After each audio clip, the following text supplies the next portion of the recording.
Miss হবে না আপনার পছন্দের টিভি শো। দেখুন জি5 অ্যাপে একদম ফ্রি।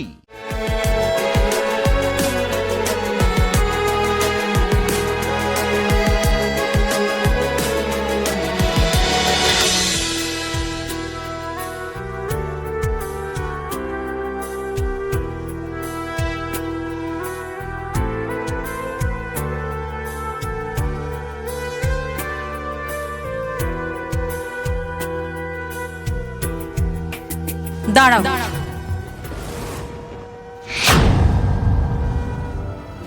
আবার কি হলো?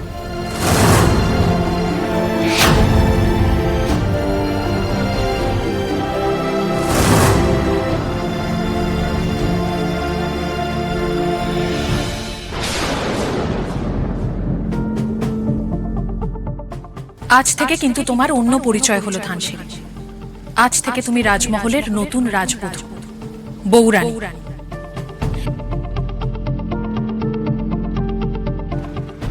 এই বাড়ির বউরা কিন্তু নিজেদের স্বামীর ভালোর আগেও রাজমহলের মান মর্যাদার খেয়াল রাখে, গোটা এস্টেটের সকলের ভালো মন্দর নজর রাখে। তাই এতদিন যা কিছু শিখেছো, যা কিছু ছিল, সেই সমস্ত কিছুর ঊর্ধ্বে উঠে নিজেকে নতুন করে গড়ে তোলার চেষ্টা করবে। করবে তো? কেন করবে না মা? এলাকার জন্য তুমি যা ভালো মন্দ করেছো, এমনকি এমএলএ হওয়ার পরেও তুমি যা যা দায়িত্ব নিয়েছো, আমার বিশ্বাস বউরানী সেই সব দায়িত্ব ভবিষ্যতে পালন করবে। তাছাড়া তুমি আছো, গড়ে পিঠে নেবে, দাদাও তো পাশে আছে, তাই না? বাপরে, পা রাখতে না রাখতে সবাই তো ধানু দিদিকে পাল্টে ফেলার জন্য উঠে পড়ে লেগেছে যা দেখছি। আচ্ছা, তোমরা যদি সবাই মিলে ধানসিঁড়িকে এরকম ভাবে ভয় পাইয়ে দাও তাহলে তো মুশকিল। ও হয়তো ভাবছে আমাদের রাজমহলে কতই না জানি নিয়ম। আমি তো তোমার প্রতিক্রিয়া দেখার জন্যই এত কিছু বলছিলাম। খুব খুশি হলাম তুমি ধানসিঁড়ির জন্য এত চিন্তা করছো দেখে।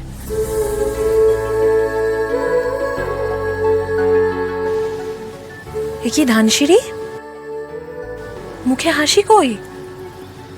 ভয় পেয়ে গেলে বুঝি?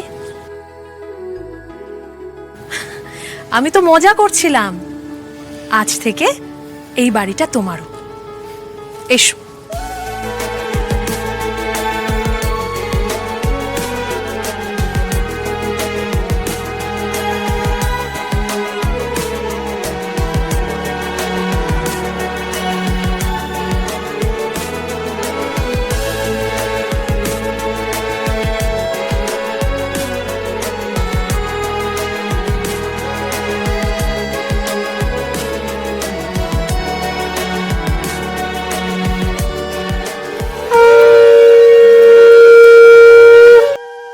আমরা প্রথমে নৃসিংহদেবের মন্দিরে যাব, সেখানে আরতি হবে, তারপর তুমি ঘরে যাবে। আজ তো কাল রাত্রি। হ্যাঁ, বর বউয়ের মুখ দেখবে না, এই নিয়মটা তো আমাদের বাড়িতেও আছে ম্যাডাম। হ্যাঁ, একই। আপাতত বড় কুমার আর নববধূ একসাথে মন্দিরে গিয়ে আরতি করে তারপর ঘরে যাবে। ইন্দ্র, হ্যাঁ মা। তুমি আদিত্য আর ধানসিঁড়িকে নিয়ে যাও, আমি আসছি। হ্যাঁ। ফুলকি, তুমিও এসো না। না ধানু দিদি, তুমি যাও, আমি এখানেই আছি, ঠিক আছে? আসো।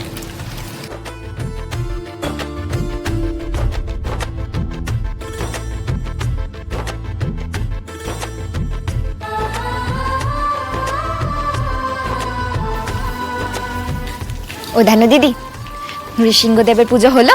হ্যাঁ, সব হলো। ফুলকি, তুমি কোথায় গেছিলে? আমি এত বড় মহল, একটু এদিক ওদিক ঘুরে দেখছিলাম। আর কোথায় যাব বলো?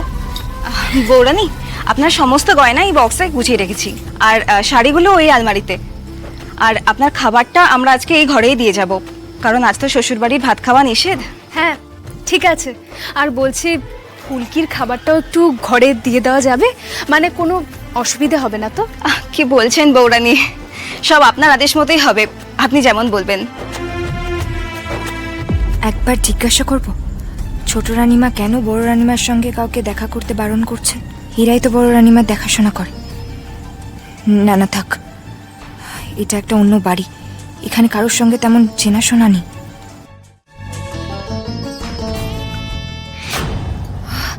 ওরে বাবারে, ভয় তো পেয়ে গেছিলাম ধানু দিদি। দেখছি বৌরানীর আনন্দ ধরছেই না। আই ফুলকি, এবার সত্যি করে বলো তো, কোথায় গেছিলে তুমি? মন্দিরে এলে না কেন? ওই যে বললাম না ধানু দিদি, এত বড় একটা মহল আমি একটু ঘুরে দেখছিলাম আর কি। ধানু দিদি নতুন বউ, ওকে আর আমার মনের কথাগুলো বলার দরকার নেই। কোনো রহস্য হয়তো আছে, আস্তে আস্তে বোঝা যাবে, কিন্তু ধানু দিদিকে বললে যদি ভয় পেয়ে যায়। দেখেছো তো, আবার হারিয়ে গেলে। থেকে থেকে যে তোমার কি হচ্ছে না, আমি কিছুই বুঝে উঠতে পারছি না ফুলকি। দা ভাই কথা মনে পড়ছে? আহারে, দা ভাই এতদিন পর বাড়ি এলো আর আমি তোমাকে টেনে নিয়ে চলে এলাম। একটা কাজ করো ফুলকি, তুমি বরং এক্ষুনি দা ভাইকে একটা ফোন করো। আমারও টায়ার্ড লাগছে, আমি একটু শোবো। করো করো করো। বৌরানী, আসবো? হ্যাঁ, এসো। বলছি, বারবার এত পারমিশন দিতে হবে না। না না, এটা আমাদের ডিউটি। হার হাইনেস আলাদা করে আপনাদের জন্য খাবার পাঠিয়ে দিয়েছেন, আপনারা দয়া করে খেয়ে নেবেন। আমরা কি সার্ভ করে দেবো? না না, দরকার নেই, আমরা পারবো। থ্যাংক ইউ, তোমরা এখন যেতে পারো। হ্যাঁ, আপনাদের হয়ে গেলে জানাবেন, আমরা এসে সবটা পরিষ্কার করে দেবো। আসি, চলো। ফুলকি, এসো খেয়ে নি।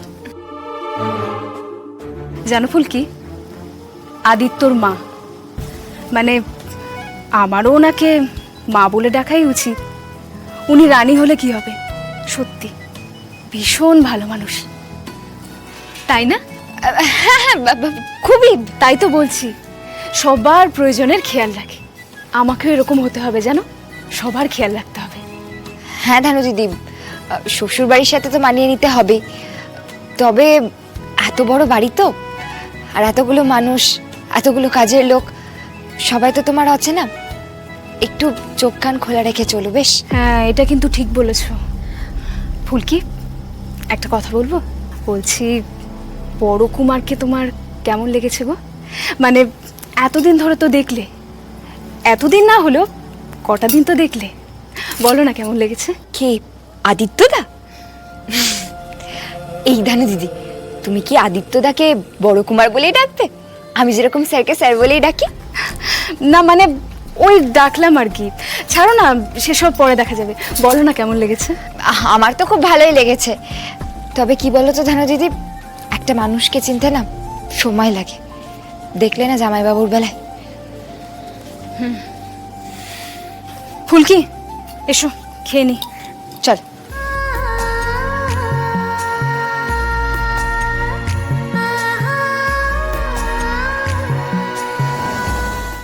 জি5 ডাউনলোড করুন আর সব এপিসোড দেখুন একদম ফ্রি।